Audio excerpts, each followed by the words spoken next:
అందరికీ praise lord. దేవుని నామానికి మహిమ కలుగును గాక. మీరందరూ బాగున్నారు కదా? మీరు పెడుతున్న ప్రతి ప్రార్థన రిక్వెస్ట్కి 40 దినాల ఉపవాస ప్రార్థనలు మీ అందరూ ప్రార్థన చేస్తున్నాం.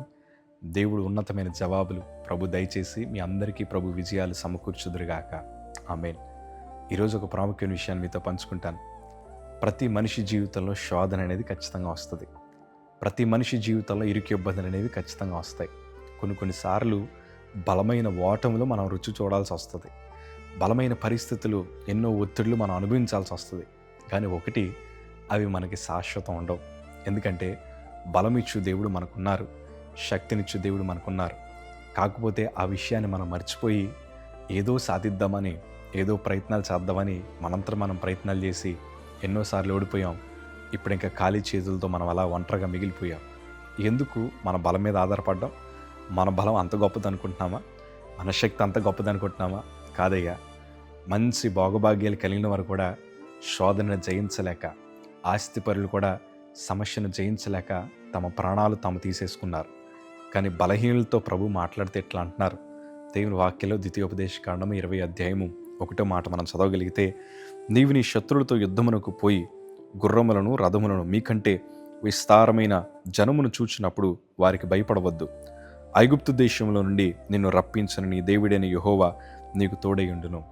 ఇశ్రాయేలు ప్రజలు ఎదుటివారి శత్రువుల కన్నా వారు చాలా బలహీనలే. వారి దగ్గర విస్తారమైన రథములు లేవు, విస్తారమైన జనసమూహం లేదు, లేకపోతే వారి దగ్గర బలమైన సైన్యం లేదు. అయినా కానీ ప్రభు అంటున్నారు కదా, మీరు భయపడకండి అయ్యా, నేను మీకు విజయాన్ని ఇస్తాను. ఈరోజు మీ జీవితంలో కూడా బహుశా మనం ఎదుర్కొంటున్న సమస్యలు చాలా బలమైనవి అవ్వచ్చు. మన బలము దాని ముందర చాలా చిన్నదే అవ్వచ్చు. మనం జయించలేము, మన శక్తి సరిపోదు, మన జ్ఞానం సరిపోదు.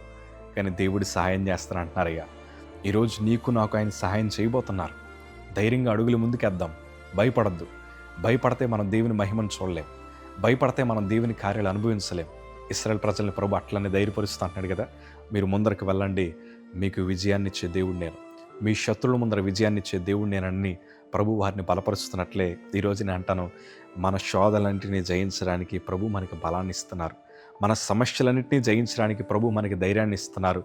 ఆయనే మనం ముందుగా వెళ్ళి దేవుడే మనందరికీ మార్గములను సరళము చేసి దేవుడు గొప్ప కార్యాలు జరిగించబోతున్నారు. ఇంకెన్నడూ లేని వాటి కోసం బాధపడకు, ఉన్న దేవుని బట్టి మహిమపరచు. లేని దానికోసం దిగులు చెందకు. దేవుడిచ్చిన ఉచితమైన కృపను బట్టి సంతోషించు. మిగతావన్నీ కూడా నీ కాళ్ళ దగ్గరికి వచ్చేలాగా ప్రభు చేస్తాడు. అన్ని సమస్యల నుండి ప్రభు విడిపిస్తారు. బలమైన విజయాలు ప్రభు నీకు సమకూరుస్తారు. భయాన్ని విడిచిపెడదాం. దేవుడు గొప్ప కార్యాలు జరిగించుదురుగాక. ఆమేన్.